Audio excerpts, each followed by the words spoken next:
Mes chers élèves, bonjour. Aujourd'hui, on va essayer de travailler sur un exercice modèle concernant le chapitre 1, sous-titre « Les grandeurs liées à la quantité de matière ». L'exercice est le suivant. Une eau contient du chlorure de sodium. La question 1. Quelle est la formule du chlorure de sodium dans l'eau? Regardez bien. On prend un bécher qui contient de l'eau et on verse une quantité de sel de cuisine, ou bien ce qu'on appelle de formule chimique NaCl. Une fois qu'il sera versé dans l'eau, le sel de cuisine il sera dissout. Ça veut dire qu'il contient des ions sous forme d'ions Na+, et des ions Cl-. Donc la formule, on peut la voir de la manière suivante. NaCl dans l'eau, ça donne des ions Na+, plus des ions Cl-. Donc la formule, dans ce cas-là, la formule, c'est Na+, plus Cl-. Très bien. La question numéro 2, c'est, il nous a demandé de calculer sa masse molaire. 2. Calcul de la masse molaire, notée grand M de NaCl. Alors, comme vous savez, soit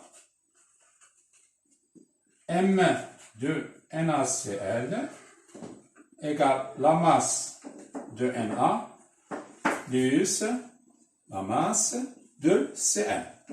Et d'après les données, vous avez la masse de Na, c'est 23 grammes par mol, et la masse de Cl-, c'est 35,5 grammes par mol. Comme vous voyez, la formule chimique contient un atome de Na et un atome de Cl. On fait la somme et on tombe sur la formule suivante. 58,5 grammes par mol. Bien. Ça, c'est la masse molaire du sel de cuisine de formule chimique NaCl. Bien. Alors, on passe maintenant à la question numéro 3. La question numéro 3, il nous a demandé de calculer la concentration molaire du chlorure de sodium dans cette eau. Calcul de la concentration molaire notée C. Dans les données, on donne sa concentration massique Cm égale à 200 grammes par litre. Bien. Donc, comme vous savez, l'année dernière, vous avez vu qu'il y a une relation entre la concentration et la concentration massique. Donc, je vais essayer de faire un petit rappel. Soit, la concentration molaire, c'est quoi? C'est le nombre de moles divisé par le volume. Et le nombre de moles, c'est la masse sur la masse molaire. Et finalement, on a C, la concentration, c'est la petite masse sur la grande masse fois V. Mais ce qui concerne la concentration massique, c'est la masse sur le volume. Regardez. on peut avoir une relation entre la concentration molaire et la concentration massique. Ainsi, on va tomber sur la relation C égale à Cm sur grand 1. Voilà. Donc, ça, c'est la relation qui existe entre la concentration molaire et la concentration massique. Bien. Maintenant, on passe à l'application. On va essayer de remplacer la concentration massique par 200 grammes par litre. Et la concentration et la masse molaire qu'on a déjà trouvée, c'est 58,5 grammes par mol.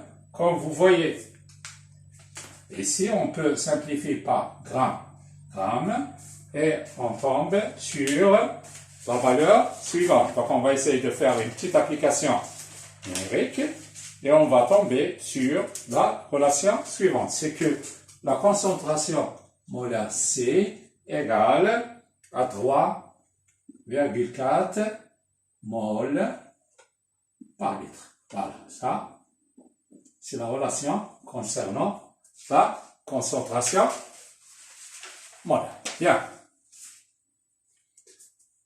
On passe maintenant à la dernière question. C'est la question numéro 4.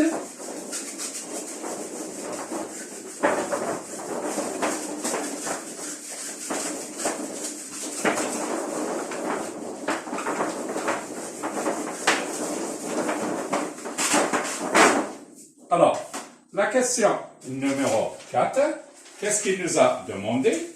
Il nous a demandé de combien de litres d'une telle eau faut-il disposer pour pouvoir extraire une masse de sel égale à 1 tonne.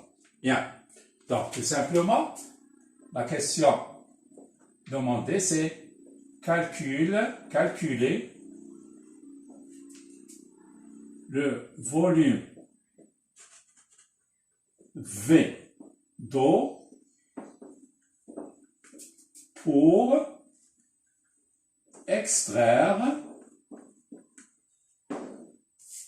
une masse M égale à 1 tonne du sel. Bien sûr, lorsqu'on parle du sel, on parle du sel de cuisine de formule chimique NaCl. Donc, la question, elle est simple, elle est très simple. Donc, on va essayer de travailler sur la formule, soit la concentration massique égale à la masse sur le volume. Cela implique que, donc, le volume, on va monter V et descendre Cm. Donc, le volume V égale à la petite masse sur la concentration massique. Très bien. Donc, il faut faire attention ici. Donc, il faut respecter les unités. La concentration massique, il est donnée grammes par litre. Automatiquement, on va prendre la masse en grammes pour trouver le volume V en litres. Bien. Donc, maintenant, on passe à l'application numérique. Le volume égale, vous avez la masse égale à 1 tonne. Regardez bien, il faut faire très attention. M égale à 1 tonne, qui est égale à 10 puissance 3 kg. Pour la convertir en grammes, ça donne 10 puissance 6 grammes. Donc, je remplace M par 10 puissance 6 grammes, divisé par 200 grammes par litre. Alors, finalement, le volume trouvé égale, donc si vous faites des calculs, vous trouvez que V égale à 5, 10 puissance 3 litres. On peut la convertir aussi en mètres cubes si vous voulez. Donc ça donne 10 puissance 3 litres, c'est l'unité du mètre cube. C'est 5 mètres cubes. Bien. Donc finalement, on a trouvé le volume d'eau nécessaire pour extraire une tente. Il correspond à 5 mètres cubes. Donc, on vient de terminer notre séance d'aujourd'hui. Je pense que vous avez bien compris. J'espère et je vous souhaite de passer une bonne journée. À la prochaine séance et au revoir. Merci.